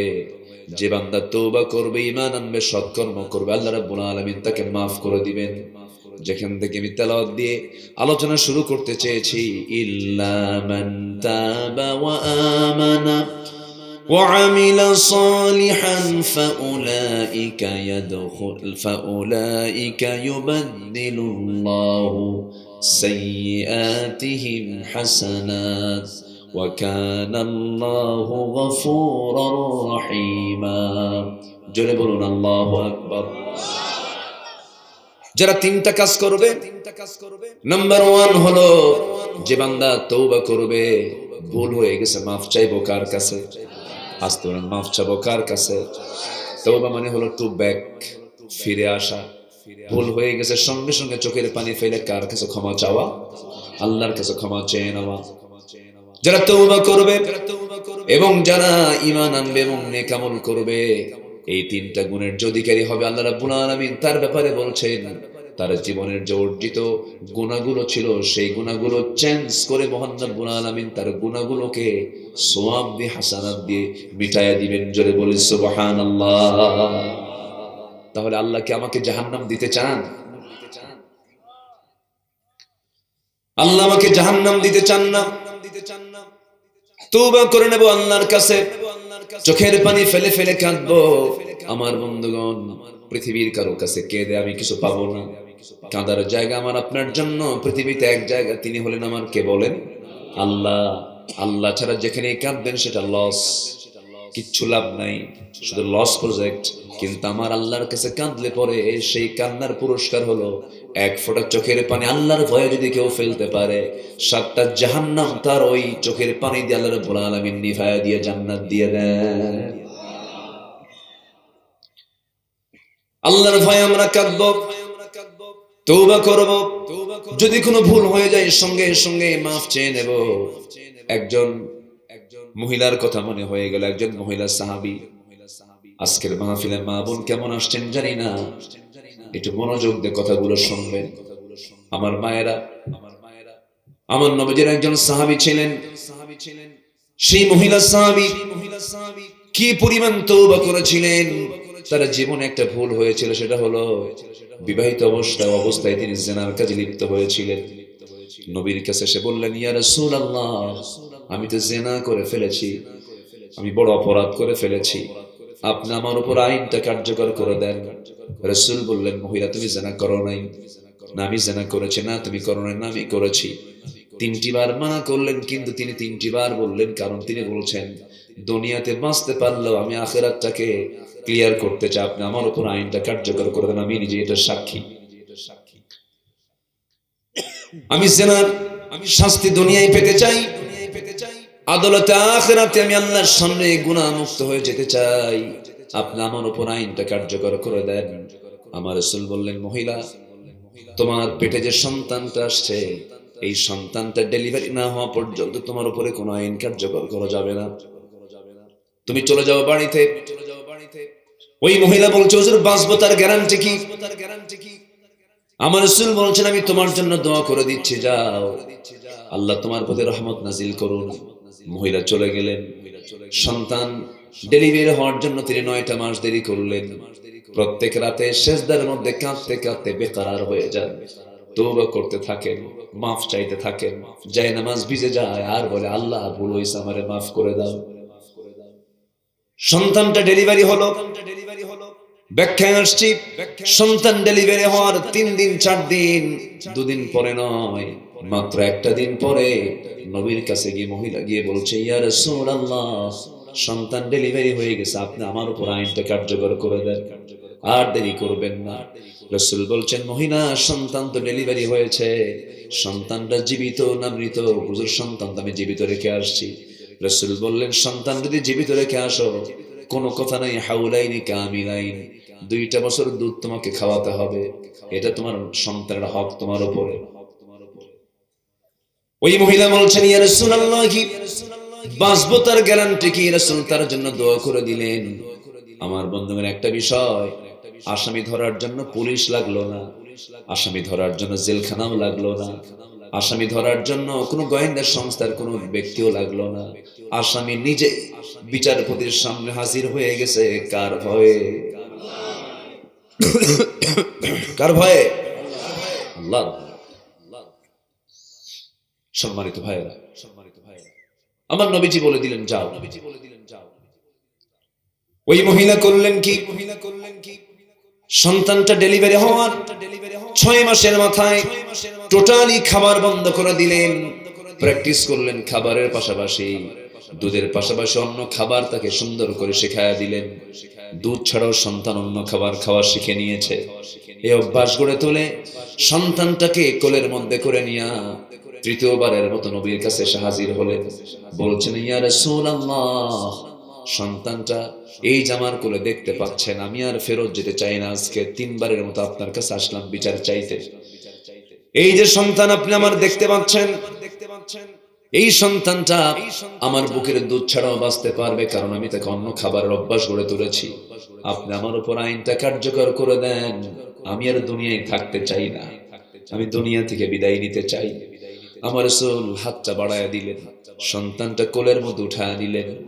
সাহাবায়ে কেরামকে বলেন, সাহাবীরা এই মহিলাকে নিয়ে যাও।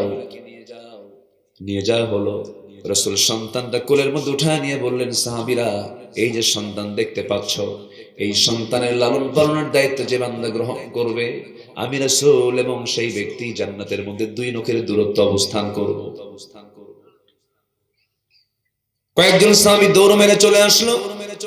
আমার নবীজি একজনের হাতে সন্তানটা কোলে উঠায় দিলেন। নবীজির চোখে পানি, নবীজি কাঁদতেছেন। মহিলার জীবন চলে যাবে, আইন কার্যকর হয়ে যাবে। জিনার শাস্তি আল্লাহ তাআলা দিয়েছেন মৃত্যুদণ্ড, তার বাঁচার কোনো অধিকার নাই। খুনের শাস্তি মৃত্যুদণ্ড, মুরতাদের শাস্তি মৃত্যুদণ্ড, তিনটা অপরাধ যেটা আল্লাহ ক্ষমা করেন না, এই তিনটা অপরাধের একটা অপরাধ হচ্ছে জিনার অপরাধ। মহিলাকে নিয়ে যাওয়া হলো, আমার নবীজি অর্ডার দিয়ে দিলেন, উন্মুক্ত মরু প্রান্তরে বুক পর্যন্ত পুঁতে রেখে পাথর মেরে যখন তাকে শেষ করে দেওয়া হচ্ছিল, সাইয়েদনা আলী সেই সময় ছিলেন। তিনি যখন পাথর মারতেছিলেন, ব্যাখ্যা এসেছে ওই মহিলার শরীর থেকে ফিঙ্কি দিয়ে কিছু রক্ত এসে আলীর গায়ে লাগলো। সাইয়েদনা আলী নাসিকা কুঞ্চিত করলেন, ভর্ৎসনা করলেন, নাপাক রক্ত বলে সম্বোধন করলেন। নবীর কাছে এসে একই কথাটা যখন পুনরাবৃত্তি করলেন, রাসূল বলছেন, আলী রে, তুমি কোন মহিলার রক্তকে নাপাক রক্ত বলো, তুমি কি জানো? ওই মহিলার রক্ত জমিনে স্পর্শ করার পূর্বে আল্লাহ তাআলা তাকে জান্নাতের মেহমান বানায় নিয়েছেন। তাওবা। কি বলেন, কি বলেন, বলেন কি? তাওবা। তাওবার দরজা খোলা আছে। তাওবা আমরা দিনের ভিতরে রাসূল শতবারেরও বেশিবার তওবা করেছেন। তুবু ইলাল্লাহ তাওবাতান নাসুহা ফাইন্নী আতুবু ফিল ইয়াওমি মিআতা মাররাহ। রাসূল বলেছেন, আমি সারা দিন 100 বারেরও বেশিবার তওবা করি। আমরা তওবা করব কার কাছে? আল্লাহর কাছে। রাসূল বলছেন, আলী যা বলেছো বলেছো, ওই মহিলাকে আর গালমন্দ করো না। ওই মহিলার জানাজার দায়িত্ব আমি কাউকে দেব না, আমি রাসূল নিজে তার জানাজা পড়ায় দেব। জোরে কোন সুবহানাল্লাহ। আমার নবী জানাজায় হাজির হয়ে গেলেন, জানাজা পড়ায়া দিলেন, জানাজা শুরু হয়ে গেল। জানাজা সম্পূর্ণ হয়ে যাওয়ার পর নবীর চোখে পানি। রাসূল কেঁদে কেঁদে বলছেন, সাহাবীরা, আমার এই সাহাবী যদি অপরাধ করে দুনিয়া থেকে বিদায় নিয়েছে, কিন্তু যে পরিমাণ তওবা করেছে, এই তওবা যদি এই মদিনার 70 জন গুনাহগারদের মাঝে যদি বন্টন করে দেওয়া হতো, আল্লাহ রাব্বুল আলামিন প্রত্যেকের গুনাহ মাফ করে প্রত্যেকের জন্য আল্লাহ রাব্বুল আলামিন জান্নাত বরাদ্দ করতেন। জোরে বলি সুবহানাল্লাহ। এই জন্য তওবার দরজা আছে না নাই? আসতে বলবেন না, আছে না নাই? সবাই নামাজ পড়বো কয় ওয়াক্ত? আসতে বলবেন না, কয় ওয়াক্ত নামাজ? 5 ওয়াক্ত নামাজ আমরা পড়বো। আল্লাহ রাব্বুল আলামিন এই জন্য বান্দাকে বলছেন, বান্দা তওবা কর, আমি তোমাকে সব গুনাহ মাফ করে দেব। নাম্বার 3, 5 জনকে আল্লাহ রাব্বুল আলামিন মাফ করবেন। এই কথাগুলো বলে আমি শেষের দিকে আস্তে আস্তে চলে যাব। নাম্বার 3 হলো নেককার ইমানদার গণের জন্য মহান রবের পক্ষ থেকে ক্ষমা করার ওয়াদা এসেছে। যারা নেককার ইমানদার বান্দা, ইমানহীন আমলও গ্রহণ হবে না, আবার আমলহীন ইমানও গ্রহণ হবে না। আমার দেশে বহু ইমানদার আছে, নামাজই পড়ে না। আছে কিনা? আমার দেশে বহু মুসলমান আছে, তারা রমজান মাসে রোজাই রাখে না। আছে কিনা বলেন? নাম হলো রমজান আলী, রমজান মাসে দুপুরবেলা ভাত খায়। আছে কিনা? নাম হলো আতর আলী, পকেটে গাজার গন্ধ। আছে কিনা? নাম হলো ফজর আলী, ঘুম থেকে 10টায় ওঠে। আছে কিনা? নাম হলো বাদশা মিয়া, ভিক্ষা করে। নাম কি? বাদশা মিয়া ভিক্ষা করে। নাম হলো খোকা মিয়া, বয়স 80 বছর। নাম দিয়ে করবেন কি? আল্লাহ রাব্বুল আলামিন বলছেন, নাম দিয়ে বংশ দিয়ে কোনো লাভ হবে না। ইন্না খালাকনাকুম মিন যাকারিন ওয়া উনসা ওয়া জাআলনাকুম শুউবান ওয়া ক্বাবাইলা লিতাআরাফু ইন্না আকরামাকুম ইনদাল্লাহি আতকাকুম। জোরে বলুন আল্লাহু আকবার। আল্লাহ রাব্বুল আলামিন বলেন, বংশগত কৌলিন্য দেখিয়ে তুমি আল্লাহর কাছে সম্মান পাবে না। আল্লাহর কাছে সম্মান পাবে হলো তোমার তাকওয়ার কারণে। তুমি আল্লাহকে ভয় করে চলবে, আল্লাহর হুকুম আহকাম গুলো মেনে চলবে। আল্লাহ রাব্বুল আলামিন এবার বলছেন, ওয়া'আদাল্লাহুল্লাযীনা আমানু ওয়া আমিলুস সালিহাতি লাহুম মাগফিরাতুন ওয়া আজরুন আযীম। জোরে বলুন আল্লাহু আকবার। সূরা মায়েদা 9 নম্বর আয়াত। আল্লাহ রাব্বুল আলামিন বলছেন, আল্লাহ ওয়াদা করে বলছেন যে সমস্ত বান্দাগুলো ঈমান আনবে, আমি আল্লাহ ওয়াদা করছি এবং নেক আমল করবে, তাদের জন্য রয়েছে সাধারণ ক্ষমা। কি বলেন? কি ক্ষমা? সাধারণ ক্ষমা, কোনো বিচারই করা হবে না। এবং আল্লাহ পাক বলছেন, আমি তাকে সীমাহীন পুরস্কার দিয়ে দেব। সর্বনিম্ন জান্নাত হবে 10টা পৃথিবীর মতো একটা জান্নাত। জোরে বলেন সুবহানাল্লাহ। জিকির করি সুবহানাল্লাহ আলহামদুলিল্লাহ।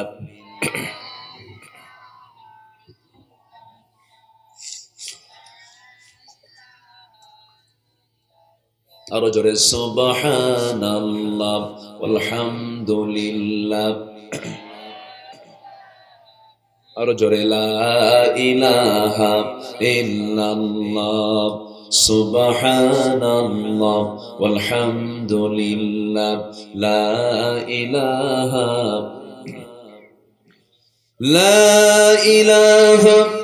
ইল্লাল্লাহ মুহাম্মাদুর রাসূলুল্লাহ সাল্লাল্লাহু আলাইহি ওয়াসাল্লাম।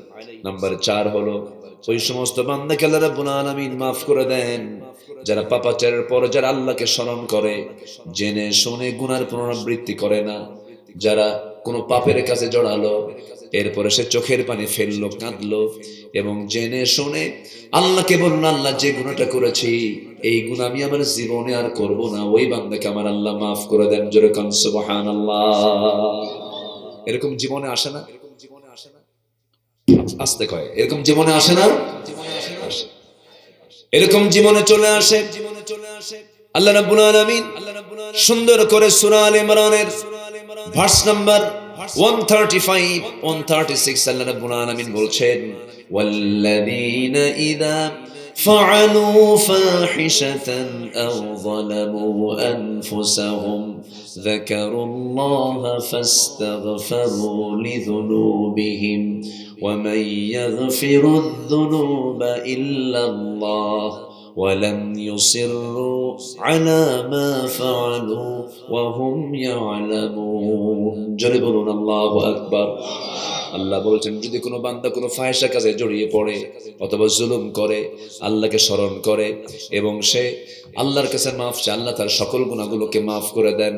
আল্লাহ বলছেন এই সমস্ত বান্দাকে আমি আল্লাহ এমন জান্নাত দিয়ে দেব, উলাইকা জাযাউহুম মাগফিরাতুম মির রাব্বিহিম ওয়া জান্নাতুন তাজরি মিন তাহতিহাল আনহারু খালিদিনা ফিহা ওয়া নি'মা আজরুল আমিলিন। জোরে বলুন আল্লাহু আকবার।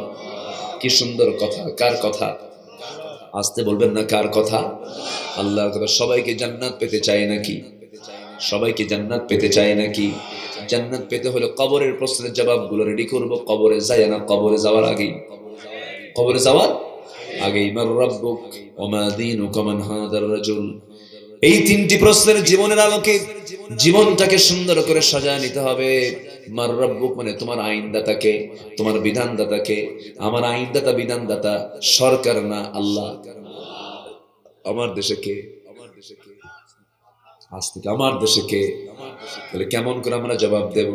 ওয়া মা দীনুক, তোমার দিন কি, তোমার দল কি? বলেন আরো জোরে, আরো জোরে। এই দুনিয়াতে ইসলাম ছাড়া, আমার দেশে ইসলাম ছাড়া আরো দল আছে না নাই? বিগত সরকার শত শত দল আমার দেশে থাকার পরেও তারা ক্ষমতাচ্যুত হওয়ার আগে শুধু একটা দল তারা ব্যান করেছিল, নিষিদ্ধ করেছিল। কয়টা দল? কয়টা দল বলেন? একটা দল। আমি আপনি হক না চিনলেও তারা হকটা চিনেছে। আস্তে কোন কেন? আস্তে কোন কেন? ফতুয়া দিলে হয় না। একজন কইল কিয়ামত পর্যন্ত হরতাল হারাম। কিয়ামত পর্যন্ত যদি হরতাল হারাম হয়, এই মুগ্ধরা আবু সাইদরা যে আন্দোলন করলো, এই আন্দোলনের ফলাফল যে তুমি পাইলে, এখন তো খুশি হয়েছো। ফতুয়া খালি উল্টা পাল্টা মারো। আমার দেশে কিছু ফতুয়া সন্ত্রাসী আছে না নাই? আসতে বলবেন না, আছে না নাই? একজন জীবন দেয় দেশের জন্য, জুলুম থেকে বাঁচার জন্য, আবার আরেকজন প্রশ্ন করে সে কি শহীদ? না, সে শহীদ না। তুমি কি? যদি কেউ আগুনে পুড়ে মারা যায় সে শহীদ, যদি কেউ পানিতে ডুবে মারা যায় সে শহীদ, যদি কেউ বিদ্যুৎ স্পৃষ্ট হয়ে মারা যায় সে শহীদ, যদি কেউ শুক্রবারে মারা যায় সে শহীদ, যদি তার মধ্যে ঈমান থাকে। এমনকি জিহাদের তামান্না যদি কারোর মধ্যে লালন হয়, ওয়া ইম্মাতা আলা ফিরাশিহি, তার মউত যদি বিছানায় হয়, আল্লাহ তাআলা তাকে শহীদের মর্যাদা দিয়ে দেন। আর ও কি বলতেছে? শহীদ না, ফিতনা সরানোর জন্য কিছু চক্র আছে না নাই? আসতে বলবেন না, আছে না নাই? কোন দল নিষিদ্ধ করলো না, শুধু একটা দল নিষিদ্ধ করেছে, যে দলের শহীদের কাতার লম্বা, যে দলের জেলখানার আসামি লম্বা, যে দলের রক্তদান অনেক বড়। সম্মানিত ভাইয়েরা, সচেতন ব্যক্তির জন্য ইঙ্গিতটাই যথেষ্ট। যুগে যুগে মুনাফিক ছিল, এখনো আছে। মুনাফিকদেরকে চিহ্নিত করতে হবে মুসলমান। আল্লাহ তুমি সবাইকে বোঝার তৌফিক দিয়ে দাও। জোরে বলি আল্লাহুম্মা আমিন। আরো জোরে আল্লাহুম্মা আমিন। নাম্বার 5, সর্বশেষ, আমি খুবই খুশি যে কোনো লোক উঠা বসা করছেন না, আমাকে সময় দিচ্ছেন। আমি দুর্বল, আমি আজকে অসুস্থ, এরপর আপনি আমাকে থেকে আমাকে সাহস দিচ্ছেন, আমাকে উৎসাহ দিচ্ছেন, আমার জন্য দোয়া করছেন। আমি আপনার জন্য দোয়া করি, আল্লাহ তাআলা আমাদের এই সম্পর্ক হাসর পর্যন্ত গড়িয়ে দেন। জোরে বলি আল্লাহুম্মা আমিন। আরো জোরে আল্লাহুম্মা আমিন। বৃষ্টি হয়েছিল আজকে, না? বৃষ্টি হয়েছিল। এই বৃষ্টির মাঝে আপনারা এসেছেন, আলহামদুলিল্লাহ। এই সাইডে বৃষ্টি হয় নাই, কিন্তু আপনার তো ভালো কারামত প্রকাশ পাইছে আজকে, অনেক ভালো। আমার প্রিয় ভাই, আজ থেকে আরো 20-25 বছর আগের থেকে পরিচিত আমার, খুব সুন্দর মজা করে কথা বলেন, সুন্দর কণ্ঠের অধিকারী। আল্লাহ তুমি তার সকল খেদমতকে ইসলামের জন্য কবুল করে নাও। আমার ভাইজান আমার পাশে বসে প্রায় ঘন্টাখানেক সময় আমার পাশে বসে বসে আমার মাথা টিপে দিয়েছেন, আমার হাত টিপে দিয়েছেন, আমার সেবা করেছেন। অনেক মার্জিন মানুষ। আল্লাহ তুমি তাকে ওমরের মতো কবুল করে নাও, তুমি আলীর মতো কবুল করে নাও। আমাদের এই সম্পর্ক আল্লাহ পাক হাসর পর্যন্ত গড়িয়ে দাও। আমরা যেন একে আরশের ছায়ার নিচে একসঙ্গে উঠতে পারি। আমরা রূহের জগতে এক জায়গায় ছিলাম, আমরা যেন আরশ আজিমের ছায়ার নিচে একসঙ্গে থাকতে পারি। এরকম মন চায় না? আপনাদের মন চায় না? আল্লাহ কবুল করুন, জোরে বলে আমিন। নাম্বার 5, আল্লাহর পক্ষ থেকে বিশেষভাবে ঘোষণা করা হয়েছে 10 শ্রেণীকে আল্লাহ তাআলা মাফ করে দিবেন। কয় শ্রেণীকে? একটা আয়াতে আল্লাহ তাআলা 10টা শ্রেণীকে আল্লাহ তাআলা বলেছেন যে এই 10টা শ্রেণী যারা থাকবে আমি তাদেরকে সাধারণ ক্ষমা ঘোষণা করব। জোরে বলি সুবহানাল্লাহ। এই গুণগুলো আমরা অর্জন করে যাব, শিখে যাব। জোরে বলি ইনশাআল্লাহ। জীবনে এক ওয়াক্ত নামাজ কাজা হবে না। কার কার একটু হাত তুলে দেখান তো দেখি। জীবনে এক ওয়াক্ত নামাজ কাজা হবে না। অনেকে চিন্তা করতেছে যে হুজুর কি করি, হাত তুলবো না। অনেকে চিন্তায় আছে, কিন্তু হাত তুললে আমার আপনার জন্য লস হবে না লাভ হবে? হাত তুলেন না দেখি, কে কে নামাজ পড়বে? 5 ওয়াক্ত নামাজ। হ্যাঁ বলেন, ইয়া আল্লাহ আমাদেরকে 5 ওয়াক্ত সালাত আদায় করার তৌফিক তুমি আল্লাহ দিয়ে দাও। জোরে বলি আমিন। আরো জোরে আমিন, আরো জোরে আমিন। কষ্ট দিয়ে ফেললাম মনে হয়, কষ্ট দিয়ে ফেলেছি। হাসরে প্রথম প্রশ্ন হবে নামাজ নিয়ে। প্রথম প্রশ্ন কি হবে? এবং জাহান্নামে সবচেয়ে বেশি শাস্তি হবে কিসের জন্য? নামাজ। এই জন্য নামাজ যেন না ছাড়া হয়। যে নেতা নামাজ পড়বে না ওই নেতার নেতৃত্ব মানাও যাবে না। এটা সোজা কথা। যে দলে নামাজের কর্মসূচি নাই, এমন দল আমার দেশে আছে না নাই? জনসভার ডাক দেয়, সব চলে গেল। জনসভায় জোহর গেল, আসর গেল, মাগরিব গেল, নেতাও পড়ে না, কর্মীও নামাজ পড়ে না। আছে না নাই? ওই নেতাদের মুখে আমরা জুতা মারি। দেখছি সবকিছু, সব ভুয়া। সব কি ভুয়া? চাঁদাবাজি সহ্য হবে না আমাদের। কোন চাঁদাবাজি আমরা দেখতে চাই না, কোন জমি দখল দেখতে চাই না, কোন সন্ত্রাসী দেখতে চাই না, কোন গ্রুপিং দেখতে চাই না। একই দল করে কুত্তা গ্রুপ, শিয়াল গ্রুপ। আছে না নাই? আমরা দেশটাকে সুন্দর করে সাজাতে চাই। কি দিয়ে সাজাবো আমরা? কি দিয়া? কোরআন দিয়ে। আসুন আমরা সেই সিদ্ধান্ত নিয়ে ফেলি। আমার বিশ্বাস এদেশের পূর্ব দিগন্তে ইসলামের সূর্য একদিন উদয় হবে। জোরে বলি ইনশাআল্লাহ। এবং এটাও জানিয়ে দিতে চাই, এই তাফসীর মাহফিলের যিনি রূপকার, আগে পোস্টারে নাম লেখা থাকতো ইসলামী মহাসম্মেলন, ওয়াজ মাহফিল, জালসা, কিন্তু বিরাট তাফসীরুল কোরআন মাহফিল, এই নামটা রূপকার হচ্ছেন শহীদ আল্লামা দেলাওয়ার হোসেন সাইদি রাহিমাহুল্লাহ। তিনি কি মারা গেছেন না হত্যা করা হয়েছে?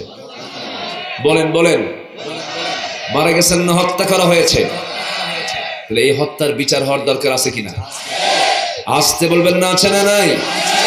তাফসীর মাহফিলের প্ল্যাটফর্ম থেকে সীমান্তবর্তী জেলার গোমস্তাপুর থানার এই প্ল্যাটফর্ম থেকে আমরা সুস্পষ্ট ভাষায় প্রযুক্তির কল্যাণের মধ্য দিয়ে জানান দিতে চাই, অবিলম্বে সুষ্ঠু তদন্ত করে আল্লামা সাঈদীকে যে মেডিকেল টিমের মধ্য দিয়া পয়জনিং করে হত্যা করা হয়েছে, সেই মেডিকেল অফিসারদেরকে অবিলম্বে গ্রেফতার করা হোক এবং চূড়ান্ত দৃষ্টান্তমূলক শাস্তি দেওয়া হোক।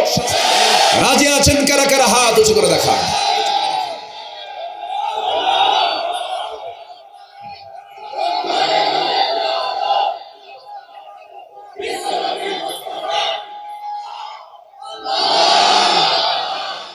আল্লাহ কবুল করুন, জোরে বলি আমিন। নাম্বার 5, আমরা 10টা গুণ শিখে যাব। কয়টা গুণ? 10টা গুণ। আল্লাহ রাব্বুল আলামিন সূরাতুল আহজাবের 35 নম্বর আয়াতে বলছেন, ইন্নাল মুসলিমিনা ওয়াল মুসলিমাতি ওয়াল মুমিনিনা ওয়াল মুমিনাতি ওয়াল কানিতিনা ওয়াল কানিতাতি ওয়াস সাদিকিনা ওয়াস সাদিকাত والصابرين والصابرات والخاشعين والخاشعات والحافظين فروجهم والحافظات والذاكرين الله كثيرا والذاكرات أعد الله لهم مغفرة وأجرا عظيما. جربنا الله أكبر. 10টা গুণ আমরা শিখে যাব। আল্লাহ বলছেন 10টা গুণ অর্জন করবে, আমি আল্লাহ আমি ওয়াদা করলাম আমি তোমাকে সম্মানজনক জান্নাত দিয়ে দেব। সর্বনিম্ন জান্নাত হবে 10টা পৃথিবীর মতো একটা জান্নাত। কয়জন ব্যক্তির জন্য বলেন? একজন ব্যক্তির। এই জায়গা কি আল্লাহর আছে? সন্দেহ লাগে? আজ থেকে সন্দেহ লাগে? আল্লাহর এই জায়গা নাই? আচ্ছা, জায়গার অভাব নাই। আল্লাহ রাব্বুল আলামিন জান্নাতের মধ্যে, দুনিয়াতে যেমন নারীর প্রতি পুরুষের টান আছে, পুরুষের প্রতি নারীর টান আছে, আল্লাহ রাব্বুল আলামিন জান্নাতের মধ্যে জান্নাতে কিছু নারী আছে না নাই? জান্নাতে কিছু হুর আছে না নাই? ওই জান্নাতে হুরের দিকে যদি আপনার নেশা সৃষ্টি হয়, দুনিয়ার কোনো পরনারীর দিকে আপনার কোনো নজরই আসবে না। ঠিক কিনা বলেন? দুনিয়ার নারীর দিকে আমি তাকাবো, জান্নাতের হুর আমি হারিয়ে ফেলবো। দুনিয়ার নারীর দিকে আমি তাকাবো, পরনারীর দিকে আমি তাকাবো, শক্তি নিয়ে জান্নাতের হুরটা আমি হারিয়ে ফেলবো, মিস করে ফেলবো। জান্নাতের হুররা এত সুন্দর হবে যে সেই সমস্ত হুররা যদি একজন হুর যদি মুখের থুতু যদি জমিনে ফেলতো, গোটা জমিনটা সুগন্ধে ভরপুর হয়ে যেত। লাম ইয়াতমিসহুন্না ইনসুন ক্বাবলাহুম ওয়ালা জান। এমন জান্নাতের স্ত্রীগুলো দেওয়া হবে যাকে ইতিপূর্বে কোনো ইনসান এবং জিন স্পর্শ করে নাই। জোরে বলি আল্লাহু আকবার, আরো জোরে আল্লাহু আকবার। এত সুন্দর হবে যে চামড়াগুলো এত মসৃণ হবে, চামড়াগুলোর ভিতর দিয়ে হাড় পর্যন্ত দেখা যাবে, এত সুন্দর তারা হবে। এমন সুন্দরী নারী জান্নাতের মধ্যে পাওয়ার জন্য দুনিয়ার জিনার কোনো কারবার করা যাবে? দুনিয়ার কোনো জিনার কারবার করা যাবে? নিজের বইয়ের হক আছে না নাই? আসতে বলবেন না, আছে না নাই? দেখবেন নিজের বইয়ের হক আদায় না করে অন্যের বইয়ের হক আদায় করে। এরকম কিছু লোক আছে না নাই? নিজের বউ পারে না, অন্যের বইয়ের হক আদায় করে, আকাম কুকাম করে বেড়ায়। বলবো, কথা বলবো। কিছু যুবক আছে গার্লস স্কুলের সামনে যায় ইতিমের মতো বসে থাকে। আছে না? আছে কিনা? এগুলো লস প্রজেক্ট, লাভ নাই। তুমি যা কিনবা, ফিতা কিনবা, ওই মেয়ের জন্য যা কিছু কিনা দিবা, সব লস, কিচ্ছু না। বিয়ে শাদী করো, সোজা মাথায় চলো, সোজা পথে চলো, কপালটা ভালো হয়ে যাবে, কিসমত ভালো হয়ে যাবে। চরিত্র সুন্দর করো, দুনিয়াতে শান্তি পাবা, আখিরাতে নাজাত পাবা। আল্লাহ কবুল করো, আল্লাহ কবুল করো, আল্লাহ কবুল করো। অনেকে বলে হুজুর দোয়া করবেন আমাদের এই বিয়েটা লাভ ম্যারেজ। আমাদের এটা লাভ ম্যারেজের বিয়ে। আমি মনে মনে করি লুচ্চা ম্যারেজ। আসতে কোন কেন? বিয়ের আগে কোনো প্রেম হয়? প্রেম হয় না জেনা হয়? আসতে বলেন, বিয়ের আগে প্রেম হয় না জেনা হয়? জেনা হয়। তোমার চোখ আমাকে পাগল করেছে, তোমার সুন্দর বাচন ভঙ্গি আমাকে পাগলা বানায় দিছে, তো এগুলো জেনা। এগুলো কি বলেন তো? জেনা। আল্লাহ এগুলো জেনার কাছ থেকে যুবকদেরকে হেফাজত করুন। কোন পরনারীকে মোবাইলে, মেসেঞ্জার, ইমো, হোয়াটসঅ্যাপ, লাইন, ভাইভার এগুলোতে নক করবা না। এগুলোতে নক করা মানে তুমি একজন পরনারীর কোন মেসেঞ্জারে নক করা মানে তুমি তার বেডরুমে ঢুকে গেছো। এই অপরাধগুলো করা যাবে না। তুমি করছো অপরাধ, কেউ দেখছে না, ঘরের আড়ালে বসে করছো, কিন্তু তোমাকে যিনি দেখছেন তিনি অন্ধকারেও দেখেন, আলোতেও দেখেন, প্রকাশ্যেও দেখেন, গোপনেও দেখেন। তিনি আমার কে? আসতে বলবেন না, তিনি আমার কে? সাইয়েদনা ওমর ফারুক গোটা রাত জনগণকে দেখতেন। জনগণ কি করে? হঠাৎ করে এক বাড়ির সামনে মা বেটির গল্প চলে। কি বলেন তো, কার কার? মা বেটির গল্প চলে। ওই পরিবার দুধ বেচে খায়। কি বেচে খায়? দুধ বেচে খায়। মেয়ে বলতেছে, মা দুধটা বিক্রি করতে হবে। মা বলছে, দুধ বিক্রি করতে গেলে কম দুধ, দুধের মধ্যে একটু পানি দিয়ে দাও, পানি দিলে পরে দুধের পরিমাণ বেশি হবে, লাভ বেশি হয়ে যাবে। মেয়েটা বলছে, মা এমন হারাম কাজ করা যাবে না। এবার মা বলছে, এই যে তুমি দুধের মধ্যে পানি দিবা, ওমর তো এখানে দেখতে আসবে না, ওমর এখানে কেউ খোঁজ পাবে না। এবার মহিলা বলছে, মা ওমর তো দেখার দরকার নাই, আমার আল্লাহ তাআলা দেখতেছে। এই কথা চলে গেছে কার কানে? বলেন কার কানে? ওমরের কানে। সাইয়েদনা ওমর ফারুক চলে এলেন। বাড়িতে এসে বউটাকে ডাক দিয়ে বলছে, বউ আমার ছেলে বউ খুঁজে পাইছি। আল্লাহু আকবার। একটা রাষ্ট্রপতির ছেলের সাথে বিয়ে দিচ্ছে একটা দুধওয়ালির মেয়ের সাথে। সুবহানাল্লাহ বলবেন না? চরিত্র চরিত্র। সাইয়েদনা ওমর ফারুক রাদিয়াল্লাহু তাআলা আনহু সকালবেলা প্রস্তাব দিয়ে দিলেন। ওই দুধওয়ালির মেয়ের সঙ্গে তার ছেলের বিয়ে প্রস্তাব দিলেন। খুব আনন্দ, তারা খুব খুশি হয়ে গেছে। ইতিহাসে এসেছে ওই ওরস থেকে জন্ম নিয়েছে দ্বিতীয় খলিফা, দ্বিতীয় ওমর, ওমর বিন আব্দুল আজিজ রাহমাতুল্লাহ আলাইহি। পেট যদি ভালো হয়, সেই পেটে ভালো সন্তান হয়, ঠিক কি না? এই জন্য আমার মায়েরা খারাপ কিছু দেখবেন না, নাটক দেখবেন না। পার্শ্বে ভারত যে নাটকগুলো দেখে তা দেখে চরিত্র ভালো হয় নাকি? দুর্গা পূজাকে কেন্দ্র করে নাটক তৈরি করে, মাসে মাসে ওদের 12 মাসে 13 পূজা, ওটাকে কেন্দ্র করে বিভিন্ন পোশাক টোশাকগুলো বানায়, নোংরামিগুলো করে, নোংরা নাটকগুলো তারা দেখায়।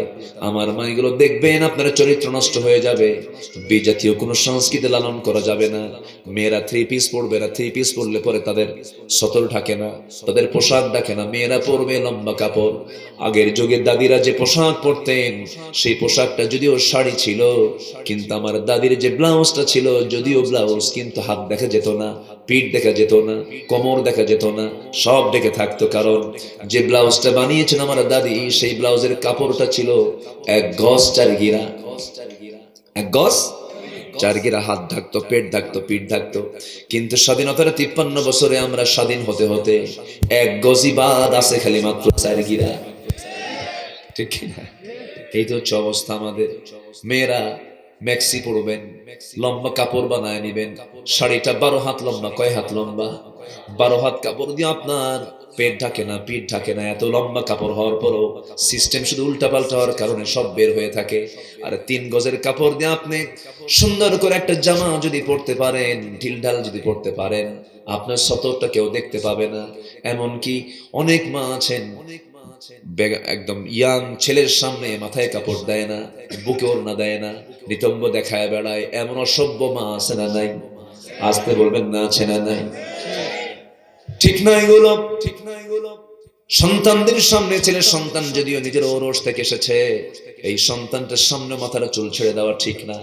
এক মহিলা, এক সাহাবী এসে বলছে, ইয়া রাসূলুল্লাহ, আমার মা বুড়া মানুষ, আমি আমার মার ঘরে ঢুকতে কি অনুমতি নেব নাকি? রাসূল বলছেন, তুমি কি তোমার মাকে উলঙ্গ দেখতে চাও নাকি? তোমার মার ঘরে ঢুকবে, অনুমতি নেওয়াটা আল্লাহ তোমার জন্য ফরজ করে দিয়েছেন। ইসলাম কত সতর্ক করে দিয়েছে। আর কি নোংরামি চলছে আজ। শুধু পোশাক খোলার শুধু আন্দোলন চলছে। কাপড় কত কম পরা যায়, কাপড় কত কমানো যায়। ছেলেরা কিছু প্যান্ট বানায় এখন, সেই প্যান্টটা নতুন প্যান্ট কিনা আনে, ছেঁড়া, হাঁটু ফাটা। কি আমি কি ভুল বলতেছি বলেন তো? নতুন প্যান্টের দাম 8,000, 9,000, 10,000। দুই হাঁটু ইঁদুর খেয়ে রাখছে। কি খেয়ে রাখছে? ইঁদুর খেয়ে রাখছে। ব্যাস, প্যান্ট এত নিচে পড়ে, প্যান্ট এত নিচে। প্যান্ট পরার নিয়ম হলো, পাজামা পরার নিয়ম হলো নাভির উপরে, সেই প্যান্ট এত নিচে, সীমান্ত বর্ডার। কি বর্ডার? সীমান্ত বর্ডার। যে কোনো মুহূর্তে অঘটন ঘটতে পারে। নামাজে দাঁড়ায় ওই পোশাক পরে। অনেকদিন আগে এক মসজিদে আমি ঢুকলাম, এক যুবক দেখে নামাজ পড়তেছে। ভাবলাম দেখি ওর নামাজটা কেমন করে পড়ে, এই ড্রেস দিয়া। রুকুতে যখন গেল তখন দেখি রুকুর ঠেলায় প্যান্ট নিচের দিকে, শার্ট উপরের দিকে, মাঝখানে নাই। তো ভাবলাম এই তো রুকু, সেজদায় যে কি হবে আল্লাহই জানে। সেজদায় যখন গেল তখন দেখি প্যান্ট খুইলা আন্ডার প্যান্ট বেরোছে। আমি কি ভুল বলতেছি ভাই? আমি কি ভুল বলতেছি? সোজা বেতের বাড়ি মারা দরকার। এগুলো পোশাক পরবা না, এগুলো পোশাক আগুন লাগায় দাও। মেয়েরা গিরার নিচে কাপড় পরবে, আর পুরুষরা গিরার উপরে পড়বে। এখন কি করে? মেয়েরাই গিরার উপরে পড়ে, আর ছেলেরা গিরার নিচে পড়ে। ঠিক না। মাথার চুলগুলো আল্লাহ এত সুন্দর করে চুল দিয়েছেন, সব দিকে চুলটা বাড়ায় দিয়ে সুন্নত বাবরি রেখে দাও, যেমন করে রাসূল রেখে দিয়েছেন। সুন্নাহ, কোনো সমস্যা নাই। কিন্তু কোন যেন ডিজাইন সে পাইলো, বলিউড থেকে অথবা হলিউড থেকে অথবা আইসিসি থেকে অথবা ফিফা থেকে।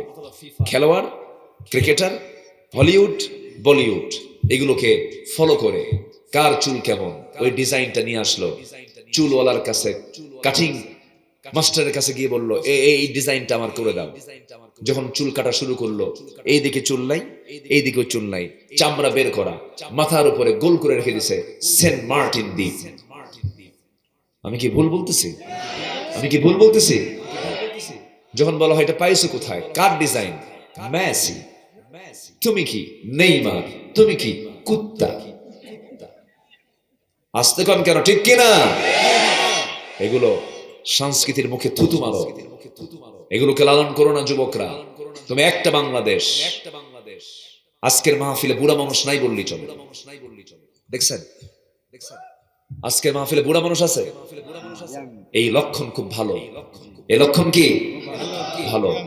এক একটা তুমি বাংলাদেশ। এখানে যে কজন আছেন, এক একজন যদি বাংলাদেশ মনে করে গোমস্তাপুরকে মাথায় নিয়ে নেন, গোমস্তাপুরের বিপ্লব ঘটে যাবে। ঠিক কিনা? সবার আগে পরের চরিত্র না নিজের চরিত্র?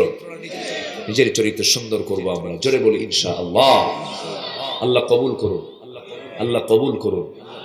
যুবকরা এখন ওয়াজ মাহফিল শোনে, খুব ভালো দিক এটা, খুব ভালো দিক। আগে মাহফিলে বয়স্ক লোকের আগমন বেশি হতো, এখন ইয়াং লোকের আগমন বেশি। এটাই ছিল বাতিলদের জ্বালার কারণ। ঠিক কিনা বলেন? ওই ইয়াংরা সব বোঝে, যদিও প্রযুক্তির যুগ, যদি মোবাইলের যুগ, ইন্টারনেটের যুগ, কিন্তু জায়গা মতো ঠিকই কাজ করেছে 5 অগাস্ট পর্যন্ত। কি ঠিক কিনা? জায়গা মতো। ভাববেন না ওরা নিজকে হারিয়ে ফেলেছে, না, ওরা নিজকে হারায় নাই, ওরা স্বকীয়তা নষ্ট করেনি, জায়গা মতো আন্দোলন করে দেশের বিপ্লব ঘটিয়ে দিয়েছে যুবকরা। এটাকে কোনো ক্রমে হাতছাড়া নষ্ট করার সুযোগ আল্লাহ কবুল করুন, আল্লাহ কবুল করুন। আসুন আমি আর সময় না দেই, সবার কাছে দোয়া চাই। ফজরের নামাজ সবাই পড়বেন তো? দোয়া করি। কার কাছে যাবো আমরা? আল্লাহর কাছে। সবাই নামাজের মতো করে বসি, তাশাহুদের সূরাতে বসি। সবাই বলে সুবহানাকাল্লাহুম্মা ওয়া বিহামদিকা আশহাদু আল্লা ইলাহা ইল্লা আনতা আস্তাগফিরুকা ওয়া আতুবু ইলাইকা। চিৎকার মেরে বলি ইয়া আল্লাহ, ইয়া রহমান, আমাদেরকে সগীরা কবীরা, ছোট বড় সব গুনাহ তুমি আল্লাহ মাফ করে দাও। জোরে বলুন ইয়া রাব্বাল আলামিন, ইয়া রাব্বাল আলামিন। আসুন, হ্যাঁ আজকে না, আজকে থাক।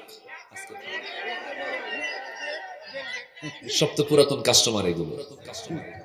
হ্যাঁ, টিক টিক টিক টিক, যেই ঘড়িটা বাজে ঠিক ঠিক বাজে, কেউ কি জানে সেই ঘড়িটা লাগবে কয়দিন কাজে। টিক টিক টিক টিক যেই ঘড়িটা বাজে, ঠিক ঠিক বাজে, কেউ কি জানে সেই ঘড়িটা লাগবে কয়দিন কাজে।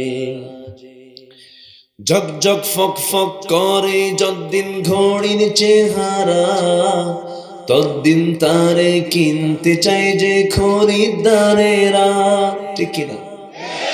সময় মতো সময় দিলে সবখানে বিরাজে, কেউ কি জানে সেই ঘড়িটা লাগবে কয়দিন কাজে। ঝক ঝক তক তক জীবন ঘড়ি করে যতদিন, দাম থাকে তার সবার মাঝে বন্ধু ততদিন। মনের মাধুরী মিশিয়ে সাজায় নানান সাজে, কেউ কি জানে সেই ঘড়িটা লাগবে কয়দিন কাজে। যাই যাই যাই যাই দিন চলে যায়, কোরআন পড়লাম না, কত নভেল নাটক দেখলাম, হাদিস বুঝলাম না। খাইলাম দাইলাম ঘুরলাম শুধু এই দুনিয়ার মাঝে, কেউ কি জানে সেই ঘড়িটা লাগবে কয়দিন কাজে। টিক টিক টিক টিক যেই ঘড়িটা বাজে, ঠিক ঠিক বাজে, কেউ কি জানে সেই ঘড়িটা লাগবে কয়দিন কাজে।